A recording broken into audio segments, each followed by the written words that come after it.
Hi friends, ಎಲ್ರಿಗೂ ನಮಸ್ಕಾರ. ಇವತ್ತು ನಾನು ನಿಮಗೆ ಉದುದ್ರಾಗಿ ಶಾವಿಗೆ ಉಪ್ಪಿಟ್ಟನ್ನ ಹೇಗೆ ಮಾಡೋದು ಟೇಸ್ಟಿಯಾಗಿ ಅಂತ ಹೇಳ್ಕೊಡ್ತಾ ಇದ್ದೀನಿ. ಲಂಚ್ ಬಾಕ್ಸ್ಗೆ, ಟಿಫನ್ ಬಾಕ್ಸ್ಗೆಲ್ಲ ತುಂಬ ಚೆನ್ನಾಗಿರುತ್ತೆ. ನೀವು ಒಂದ್ಸರಿ ಟ್ರೈ ಮಾಡಿ, ಟೇಸ್ಟ್ ಮಾಡಿ, ಹಾಗೆ ಹೇಗಿದೆ ಅಂತ ಕಮೆಂಟ್ ಮಾಡಿ. ಫಸ್ಟು ಒಂದು ಪಾತ್ರೆನ ಬಿಸಿಗಿಟ್ಕೊಂಡಿದ್ದೀನಿ. 1-2 ಲೀಟ್ರಷ್ಟು ನೀರು ಹಾಕ್ಕೋಬೇಕು.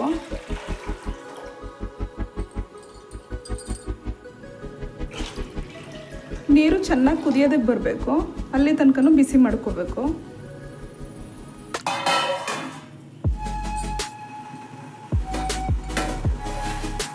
ನೋಡಿ, ನೀರು ಚೆನ್ನಾಗಿ ಕುದೀತಾ ಇದೆ. ಇವಾಗ ಶಾವಿಗೆ ಹಾಕೋತಾ ಇದ್ದೀನಿ. ನಾನು ಇಲ್ಲಿ ಗಣೇಶ ಶಾವಿಗೆ ತೊಗೊಂಡಿದ್ದೀನಿ. ನಿಮ್ಗೆ ಯಾವ್ದು ಇಷ್ಟ ಆಗುತ್ತೋ ಆ ಶಾವಿಗೆ ತೊಗೋಬೋದು.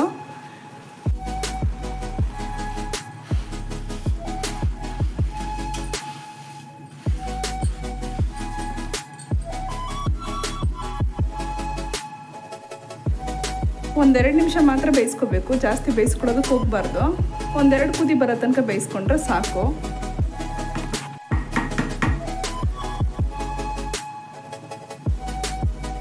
ಇಷ್ಟು ಬೇಯಿಸ್ಕೊಂಡ್ರೆ ಇವಾಗ ಬಸ್ಕೋಬೇಕು. ಸ್ಟವ್ ಆಫ್ ಮಾಡ್ಕೋತಾ ಇದ್ದೀನಿ.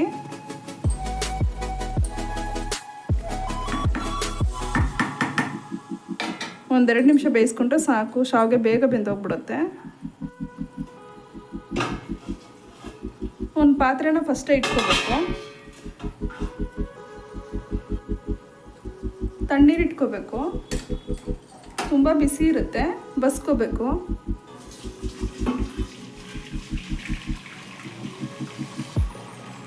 ಸ್ವಲ್ಪ ದೊಡ್ಡ ಪಾತ್ರೆ ಇಟ್ಕೋಬೇಕು.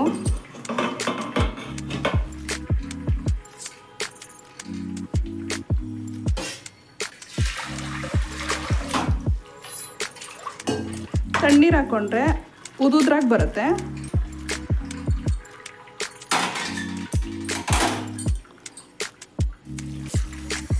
ಒಂದು ಚೊಂಬಷ್ಟು ತಣ್ಣೀರು ಹಾಕ್ಕೋಬೇಕು. ಈ ರೀತಿ ಮಾಡ್ಕೊಳ್ಳೋದ್ರಿಂದ ಉಪ್ಪಿಟ್ಟು ತುಂಬ ಉದುದ್ರಾಗಿ ಬರುತ್ತೆ.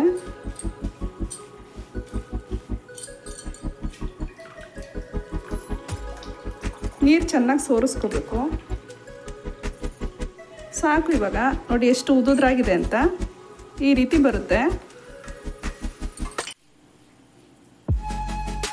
ನಾನಿಲ್ಲಿ 3 ಮೀಡಿಯಮ್ ಸೈಜಲ್ಲಿ ಈರುಳ್ಳಿ ತೊಗೊಂಡಿದ್ದೀನಿ.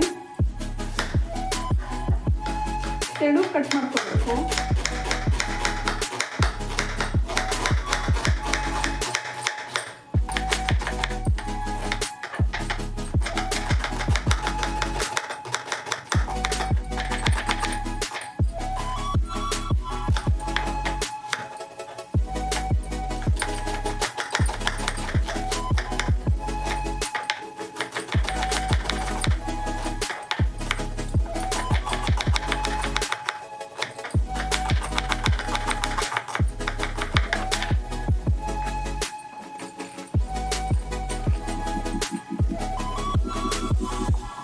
ನಾನಿಲ್ಲಿ ಒಂದು 10-15 ಹಸಿಮೆಣ್ಸಿನ್ಕಾಯಿ ತೊಗೊಂಡಿದ್ದೀನಿ. ಖಾರ ಸ್ವಲ್ಪ ಜಾಸ್ತಿನೇ ಹಾಕೋತಾ ಇದ್ದೀನಿ. ನಿಮಗೆ ಎಷ್ಟು ಬೇಕೋ ಅಷ್ಟು ನೋಡಿ ಹಾಕ್ಕೊಳ್ಳಿ. ಉದ್ದಕ್ಕೆ ಸೀಳಿಟ್ಕೋಬೇಕು.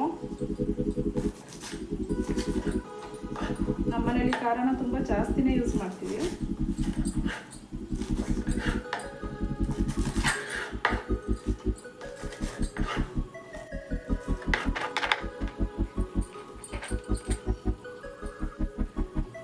ಎರಡು ಮೀಡಿಯಮ್ ಸೈಜಲ್ಲಿ ಟೊಮೊಟೊ ತೊಗೊಂಡಿದ್ದೀನಿ.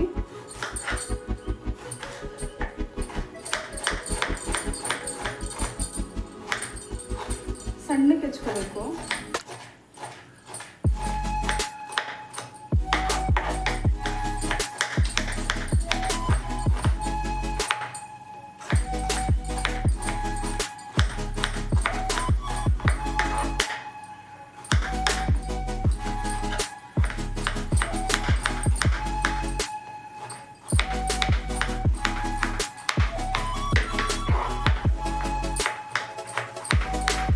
ನಾನಿಲ್ಲಿ ನಿಂಬೆಹಣ್ಣ ಉಪಯೋಗಿಸ್ತಾ ಇಲ್ಲ, ಟೊಮೊಟೊ ಹಾಕೊಂಡಿದ್ದೀನಿ.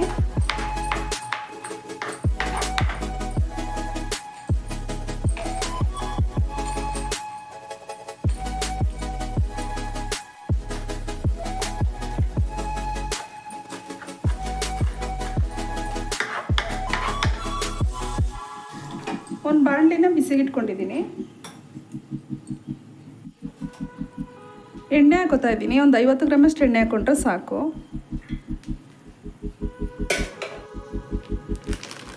ಇವಾಗ ಕಡಲೆ ಬೀಜನ ಫಸ್ಟು ಹುರ್ಕೋಬೇಕು. ನಾನಿಲ್ಲಿ 1 ಹಿಡಿಯಷ್ಟು ಹಾಕೋತಾ ಇದ್ದೀನಿ. ಬೇಕು ಅನ್ನೋದು ಸ್ವಲ್ಪ ಜಾಸ್ತಿನೇ ಹಾಕೋಬೋದು. ಕೆಲವರು ಕಡಲೆ ಬೀಜನ ತುಂಬ ಇಷ್ಟಪಟ್ಟು ತಿಂತಾರೆ. ಮೀಡಿಯಮ್ ಫ್ಲೇಮಲ್ಲಿ ಫ್ರೈ ಮಾಡ್ಕೋಬೇಕು. ಫಸ್ಟು ಕಡಲೆ ಬೀಜ ಹುರ್ಕೊಳ್ಳೋದ್ರಿಂದ ಟೇಸ್ಟಿಯಾಗಿರುತ್ತೆ, ತುಂಬ ರುಚಿ ಅಂತ ಅನ್ನಿಸ್ತಾ ಇರುತ್ತೆ, ಕ್ರಿಸ್ಪಿಯಾಗಿ ಕೂಡ ಇರುತ್ತೆ. ಒಗ್ಗರಣೆಗೆ ಡೈರೆಕ್ಟಾಗಿ ಹಾಕ್ಕೊಂಡ್ರೆ ಮೆತ್ತಗಿರುತ್ತೆ, ಅಂಥ ಟೇಸ್ಟ್ ಇರಲ್ಲ.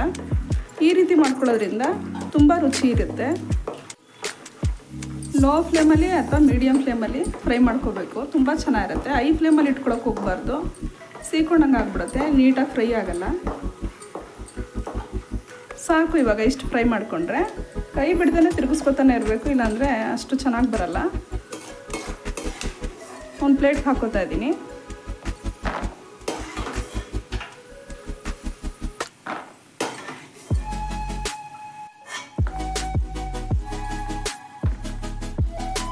ಇದೇ ಬಾಣಲೆನ ಮತ್ತೆ ಬಿಸಿಗೆ ಇಟ್ಕೊಂಡಿದ್ದೀವಿ, ಅದೇ ಎಣ್ಣೆ ಕಾದಿದೆ.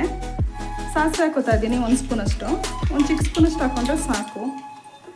ಸಾಸಿವೆ ಸಿಡಿಬೇಕು ನೋಡು. ಸಾಸಿವೆ ಸಿಡಿತಾ ಇದೆ, ಕಡಲೆಬೇಳೆ ಹಾಕೋತಾ ಇದ್ದೀನಿ, 1-2 ಸ್ಪೂನಷ್ಟು ಹಾಕ್ಕೊಂಡ್ರೆ ಸಾಕು. ಲೋ ಫ್ಲೇಮಲ್ಲಿ ಇಟ್ಕೊಂಡು ಫ್ರೈ ಮಾಡಬೇಕು, ಹೈ ಫ್ಲೇಮಲ್ಲಿ ಯಾವುದೇ ಕಾರಣಕ್ಕೂ ಇಟ್ಕೊಳ್ಳೋದಕ್ಕೆ ಹೋಗಬೇಡಿ. ಹಾಗೆ ಉದ್ದಿನಬೇಳೆ 2 ಸ್ಪೂನಷ್ಟು ಹಾಕೋತಾ ಇದ್ದೀನಿ. ಲೋ ಫ್ಲೇಮಲ್ಲಿ ಇಟ್ಕೊಂಡು ಫ್ರೈ ಮಾಡ್ಕೋಬೇಕು. ಮೇಯ್ನು ನಾವು ಒಗ್ಗರಣೆನ ಯಾವ ರೀತಿ ಮಾಡ್ತೀವೋ ಆ ರೀತಿ ರುಚಿ ಬರುತ್ತೆ.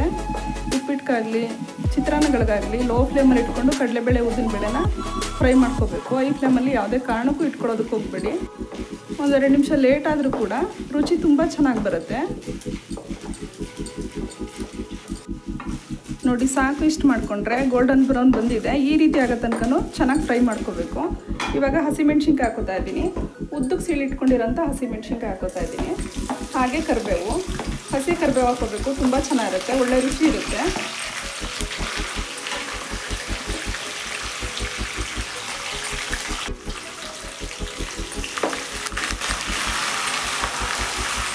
ಚಟಾಪಟ ಅಂತ ಸಿಡಿತಾ ಇರುತ್ತೆ, ನೋಡಿ ಫ್ರೈ ಮಾಡ್ಕೋಬೇಕು. ಸ್ವಲ್ಪ ಲೋ ಫ್ಲೇಮಲ್ಲಿ ಇಟ್ಕೊಂಡ್ರೆ ಒಳ್ಳೆಯದು. ಕರಿಬೇವಾಗಲಿ ಹಸಿಮೆಣ್ಸಿನ್ಕಾಯಿ ಆಗಲಿ ನೀರಿನ ಅಂಶ ಜಾಸ್ತಿ ಇರೋದ್ರಿಂದ ಎಣ್ಣೆಗೆ ಹಾಕಿದ ತಕ್ಷಣ ಸಿಡಿಯುತ್ತೆ. ಹಾಗಾಗಿ ಸ್ವಲ್ಪ ಫ್ರೈ ಮಾಡ್ಕೋಬೇಕು, ಹುಷಾರಾಗಿ ನೋಡಿ ಫ್ರೈ ಮಾಡ್ಕೊಳ್ಳಿ. ಫ್ಲೇಮ್ನ ಸ್ವಲ್ಪ ಹೈಯಲ್ಲಿ ಇಟ್ಕೊಂಡಿದ್ದೀನಿ. ಈಗ ಸಾಕು, ಇಷ್ಟು ಫ್ರೈ ಮಾಡಿಕೊಂಡ್ರೆ ಇವಾಗ ಹೆಚ್ಚಿಟ್ಕೊಂಡಿರೋಂಥ ಈರುಳ್ಳಿ ಹಾಕೋತಾ ಇದ್ದೀನಿ. ನಾನಿಲ್ಲಿ ಮೀಡಿಯಮ್ ಸೈಜಲ್ಲಿ 3 ಈರುಳ್ಳಿ ತೊಗೊಂಡು ಕೆಳಗೆ ಹೆಚ್ಚಿಟ್ಕೊಂಡಿದ್ದೀನಿ.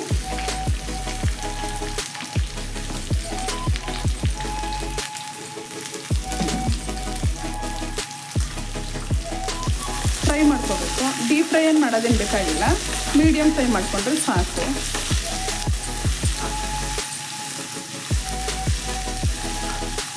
ಈರುಳ್ಳಿಗೆ ಸ್ವಲ್ಪ ಉಪ್ಪು ಸೇರಿಸ್ಕೊಂಡ್ರೆ ಬೇಗ ಫ್ರೈ ಆಗುತ್ತೆ. ಸ್ವಲ್ಪ ಉಪ್ಪು ಸೇರಿಸ್ಕೊತಾ ಇದ್ದೀನಿ.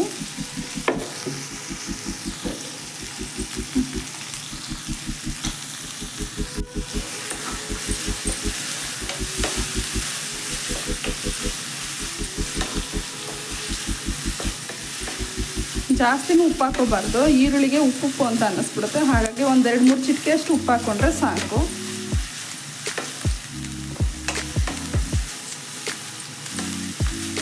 ನೋಡಿ ಆಗ್ತಾ ಬರ್ತಾ ಇದೆ. ಇನ್ನೊಂದು ಚೂರು ಫ್ರೈ ಮಾಡಿಕೊಂಡ್ರೆ ಸಾಕು. ಬೆಳಗ್ಗೆ ತಿಂಡಿಗೆ, ಮಧ್ಯಾಹ್ನ ಲಂಚ್ ಬಾಕ್ಸ್ಗೆಲ್ಲ ತುಂಬ ಚೆನ್ನಾಗಿರುತ್ತೆ. ಸಿಂಪಲ್ಲಾಗಿ ಫಾಸ್ಟಾಗಿ ಈಸಿಯಾಗಿ ಮಾಡ್ಕೊಳ್ಳೋ ಅಂಥ ರೆಸಿಪಿ ಇದು. ನೀವು ಒಂದ್ಸರಿ ಟ್ರೈ ಮಾಡಿ, ತುಂಬ ಚೆನ್ನಾಗಿರುತ್ತೆ. ಟೊಮೊಟೊ ಹಾಕೋತಾ ಇದ್ದೀನಿ. ನಾನಿಲ್ಲಿ ಮೀಡಿಯಮ್ ಸೈಜಲ್ಲಿ 2 ಟೊಮೊಟೊನ ಸಣ್ಣಕ್ಕೆ ಹೆಚ್ಚಿಟ್ಕೊಂಡಿದ್ದೀನಿ. ಟೊಮೊಟೊ ಮೆತ್ತಗಾಗೋ ತನಕ ಫ್ರೈ ಮಾಡ್ಕೋಬೇಕು. ಸಾಕು, ಇಷ್ಟು ಫ್ರೈ ಮಾಡಿಕೊಂಡ್ರೆ ನೋಡಿ ನೀಟಾಗಿ ಫ್ರೈ ಆಗಿದೆ. 1-2 ನಿಮಿಷ ಫ್ರೈ ಮಾಡಿಕೊಂಡ್ರೆ ಸಾಕು. ಅರಿಶಿನ ಪುಡಿ ಹಾಕೋತಾ ಇದ್ದೀನಿ. ಚಿಕ್ಕ ಸ್ಪೂನಲ್ಲಿ 1/2 ಸ್ಪೂನಷ್ಟು ಹಾಕ್ಕೊಂಡ್ರೆ ಸಾಕು, ಜಾಸ್ತಿನೂ ಹಾಕೊಳ್ಳೋದೇನು ಬೇಕಾಗಿಲ್ಲ. ಉಪ್ಪು ಹಾಕೋತಾ ಇದ್ದೀನಿ, ರುಚಿಗೆ ತಕ್ಕಷ್ಟು ಉಪ್ಪು ಹಾಕೋಬೇಕು. ಮೊದಲೇ ಸ್ವಲ್ಪ ಉಪ್ಪು ಹಾಕ್ಕೊಂಡಿದ್ದೀನಿ, ನೋಡಿ ಹಾಕ್ಕೋಬೇಕು. ಮಿಕ್ಸ್ ಮಾಡ್ಕೋಬೇಕು.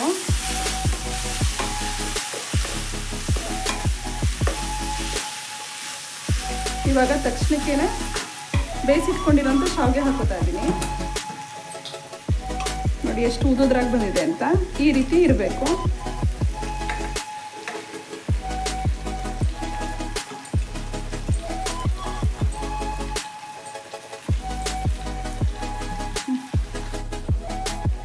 ಹಾಗೆ ಕೊತ್ತಂಬರಿ ಸೊಪ್ಪು ಹಾಕೋತಾ ಇದ್ದೀನಿ. ಹಾಗೆ ಹುರಿದಿಟ್ಕೊಂಡಿರೋಂಥ ಕಡಲೆ ಬೀಜ ಹಾಕೋತಾ ಇದ್ದೀನಿ. ಲಾಸ್ಟಲ್ಲಿ ಹಾಕೋಬೇಕು. ಲೋ ಫ್ಲೇಮಲ್ಲಿ ಇಟ್ಕೊಂಡು ನೀಟಾಗಿ ಮಿಕ್ಸ್ ಮಾಡ್ಕೋಬೇಕು.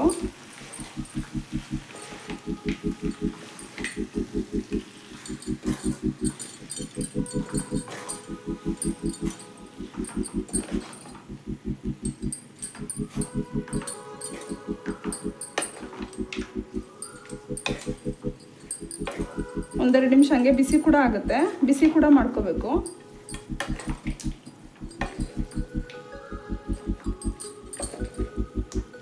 ಹತ್ತೇ ನಿಮಿಷದಲ್ಲಿ ಫಾಸ್ಟಾಗಿ ಆಗಿಬಿಡುತ್ತೆ.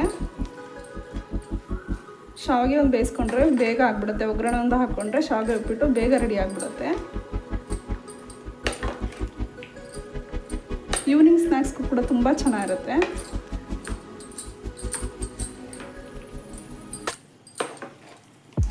ಸಾಕು, ಇವಾಗ ನೀಟಾಗಿ ಮಿಕ್ಸ್ ಮಾಡ್ಕೊಂಡಾಗಿದೆ. ಒಂದೆರಡು ನಿಮಿಷ ಲೋ ಫ್ಲೇಮಲ್ಲಿ ಬಿಸಿ ಆಗೋದಕ್ಕೆ ಬಿಡಬೇಕು. ಸಾಕು, ಇವಾಗ ಬಿಸಿಯಾಗಿದೆ. ಇಷ್ಟು ಬಿಸಿ ಮಾಡಿಕೊಂಡ್ರೆ ಸಾಕು. ಬಿಸಿ ಬಿಸಿ ಶಾವಿಗೆ ಉಪ್ಪಿಟ್ಟು ರೆಡಿಯಾಗಿದೆ ನೋಡಿ. ತುಂಬ ಚೆನ್ನಾಗಿ ಬಂದಿದೆ. ಮಕ್ಳಿಗಾಗಲಿ ದೊಡ್ಡವರಾಗಲಿ ತುಂಬ ಇಷ್ಟಪಡ್ತಾರೆ. ಈ ರೀತಿ ಉಡುಡಿಯಾಗಿ ಮಾಡಿಕೊಡಿ, ತುಂಬ ಚೆನ್ನಾಗಿರುತ್ತೆ. ತುಂಬ ಉದುರಾಗಿದ್ದಷ್ಟು ಮಕ್ಳಿಗಾಗಲಿ ದೊಡ್ಡವ್ರಿಗಾಗಲಿ ಇಷ್ಟ ಆಗುತ್ತೆ. ನಿಮಗೆ ನಾನು ಮಾಡಿರೋಂಥ ಈ ರೆಸಿಪಿ ಇಷ್ಟ ಆಯಿತು ಅಂತ ಹೇಳಿದ್ರೆ ಲೈಕ್ ಮಾಡಿ, ಶೇರ್ ಮಾಡಿ, ಕಮೆಂಟ್ ಮಾಡಿ, ಹಾಗೆ ನನ್ನ ಚಾನಲ್ಗೆ ಸಬ್ಸ್ಕ್ರೈಬ್ ಆಗಿ. Thank you.